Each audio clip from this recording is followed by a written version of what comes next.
Out finishing my dog walk, and I'm getting ready in my mind everything I want to tell you about our session today, which is embellishments and clustering. And I was thinking about how I'm all bundled up here in the minus 28 temperature. I thought how appropriate some of the stuff I'm doing right now applies to what we're going to teach you. So when you're looking at embellishments and clustering, in days past you kind of scattered things all over the page, but in these days, kind of like your photos, you want to attach things to a grid and do some more clustering. So when you're doing your embellishments, we're going to look at anchoring your cluster of embellishments, just like I'm anchoring my position in this photograph to the trees that you see behind me versus a blank space that's kind of sitting out willy-nilly doing nothing. You're going to look at layering, like I'm doing here with my lovely jacket, and adding texture and interest. So I'll head back to the house, we'll zoom into the craft room, and we'll go through some more examples.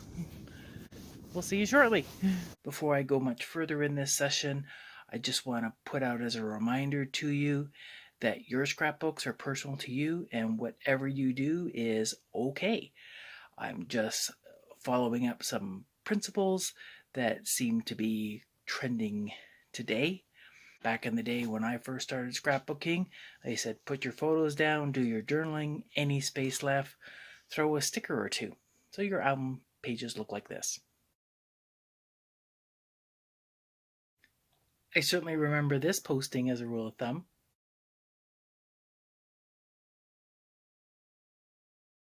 And it still holds true today. But just as layouts and designs for album pages and taking photographs has progressed, certain principles have become established. In today's layouts, people are finding they're using embellishments more purposefully.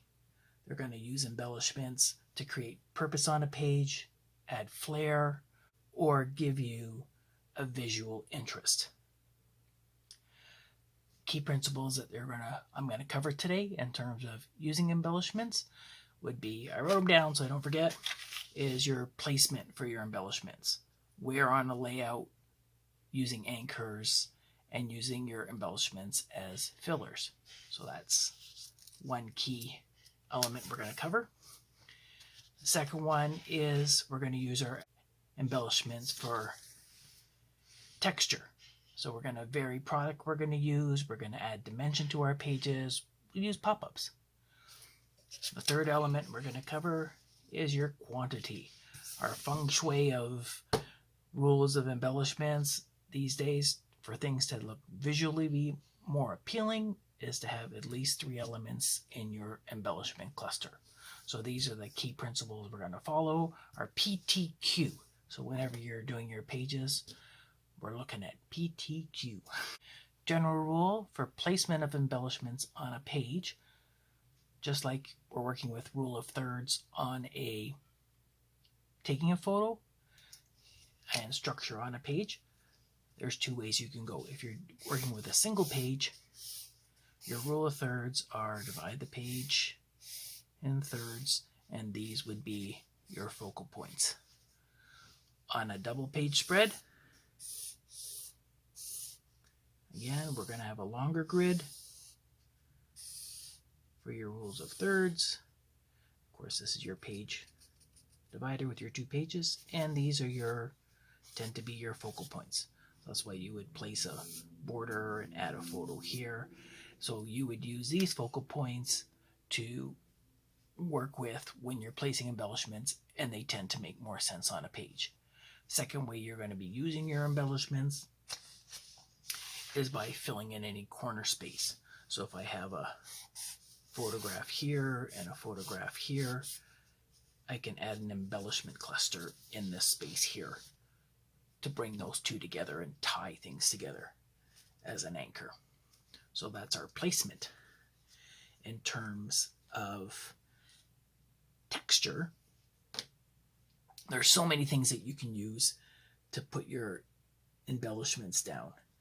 You want to have dimensions, pop-ups, Lots of different types of product. There's die cuts, punches, your bling, your embellishments, printed paper, border strips, stickers, ribbon, buttons, brads, tags, using templates and sketching things in, using mats, dies, verses, quotes,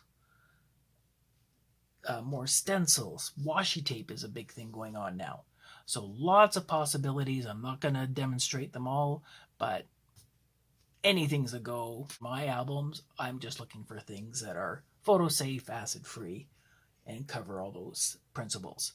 In terms of quantity, again, feng shui seems like 3 is the magic number these days, 3 or more. So let's have a look at some examples. Okay, so quick review of what we've discussed. On this page, I have 2 embellishment clusterings. I had my title here, which was pretty boring by itself. So on that one, I've added a focal point with my strip here. I've got my anchor. I've added some dimension by adding this underneath. And I actually add some additional dimension by adding that extra little text here at the bottom. So I have my main title and 3 other elements to bring that one together. Same thing with this grouping here. I have my anchor, which is my brown circle, and 2 other dimensions for a cluster of 3, and one sitting on top of the other, sitting on top of the third, will give me my varying dimension. Placement, quantity, texture. For this page layout, I'm basically following a sketch from the Creative Memories virtual crop, in which they had a horizontal piece, a circle, and a border across the top. And it told you to put your focal point photo here and one on the mat. And of course, I want to add an extra one because I have more photos that I want to get on this page, so I'm adding an extra photo here.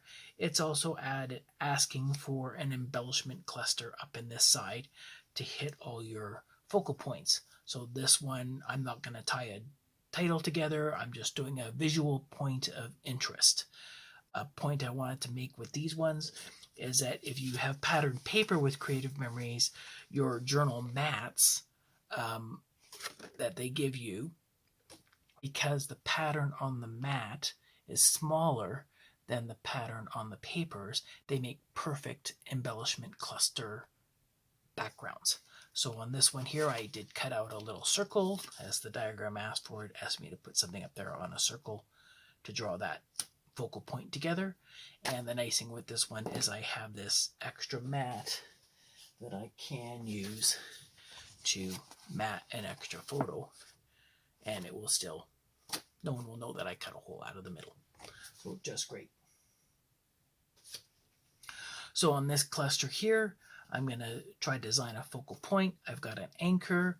I need some of this border for the other page, so I'm just going to cheat and bring it across because I'm hiding most of it. So I'll just slide that there. And I've elected to use some additional flowers to bring out the colors that I have in here. So on this one, I'm going to add my cluster of flowers, perhaps up like this on the mat. Let's add a focal point by anchoring it on a darker base. I want some extra dimension on that one, so I'm going to add an extra bit of gray. Put that down, perhaps under here.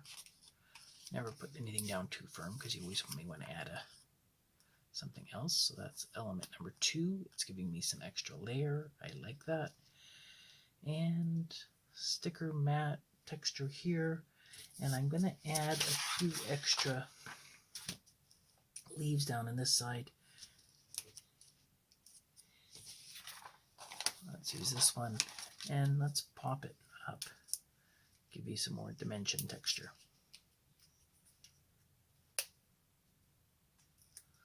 Let's put this guy just there with a pop. So there you go. So you have another focal point of interest, balancing your page, tying things together with a bit of pop. So reviewing everything we went over, let's go ahead and add an embellishment cluster down here in this bottom of this page. So I created a title for this page, and I actually put it on some pop-ups, and I want to slide it down in this area. So remember, we need our anchor, something nice and firm that will give a solid backing for our title.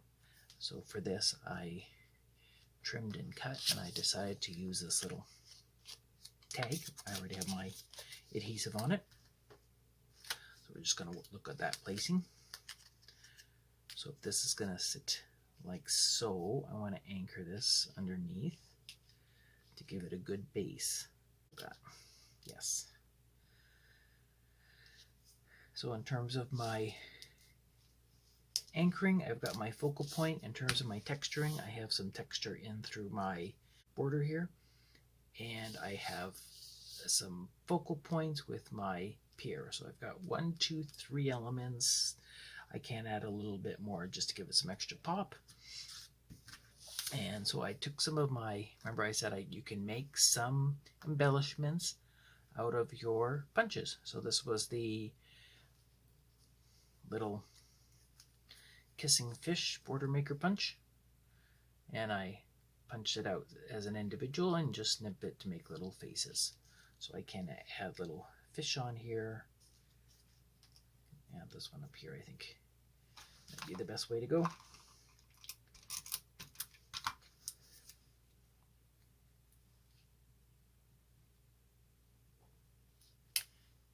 And add a little fish.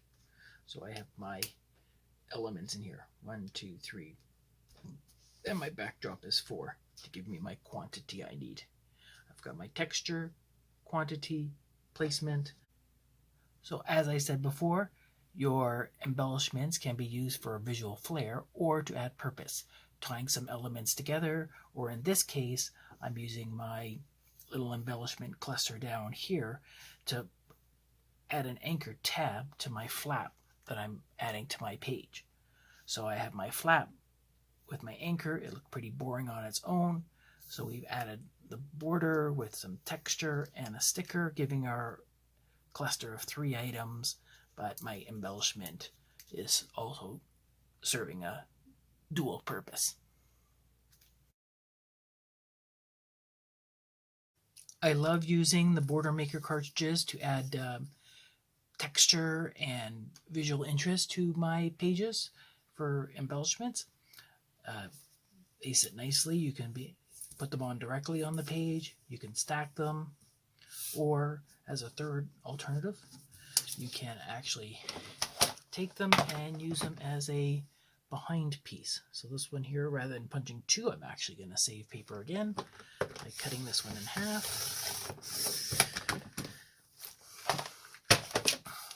And I'm going to build a border.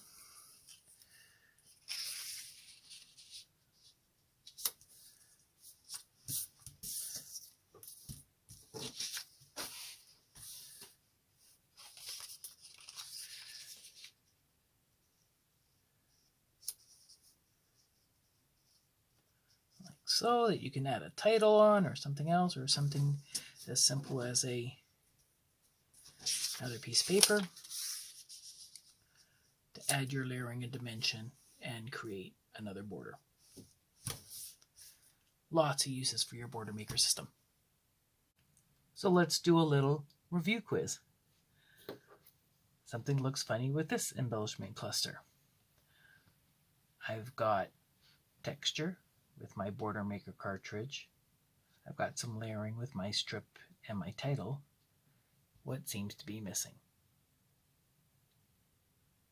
If you guessed anchor, you're correct. So let's see what happens if we add an anchor color in there. I just cut a little strip of green cardstock. I'm just going to put some adhesive on it and slide it underneath. Just there. And have a look. With an anchor, without an anchor. With an anchor. So let's put that back in there and go on to another example. On this page layout, I've got my focal points in my balance. I've got a nice border across the bottom, and I'm starting my title with an embellishment cluster here. I have my anchor with my background paper to my letter stickers. I have my texture with my embellishment. I got it in my kit. I have some dimension with the layering I have going on here. Anchor, dimension, missing some quantity. So this embellishment cluster could stand to have a few more things done to it. So let's see what some options we have. I have one of those little fishes, another option. I have this die cut embellishment, a little picnic basket. We're at a beach park, so it could be appropriate. So it might sit underneath here. If I lift that up, slide that under there. Now we have a beach park. All right, another option might be, let's grab some of these from the natural disposition, some more die cut stickers, and let's add some layering. So let's say we made some brads, and we're going to connect these two pieces together by adding a little piece in there. Actually, I'm kind of liking that.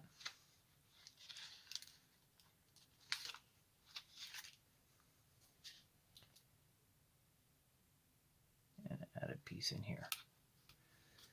So still clean, but it has that extra item for your quantity, and it meets all the other requirements. What did you prefer? The basket or the brads? Let me know in the comments below.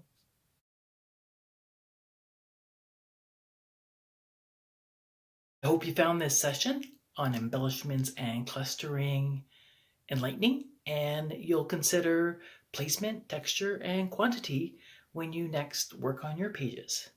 Before I go back and finish all those pages I started with my examples, I just want to remind you to like the video, share it with your friends, ask for notifications, or subscribe to my channel so you can hear about our upcoming video clips. Next week will be the last video in this series of basic layout principles, and we'll be covering memorabilia. So we'll see you then.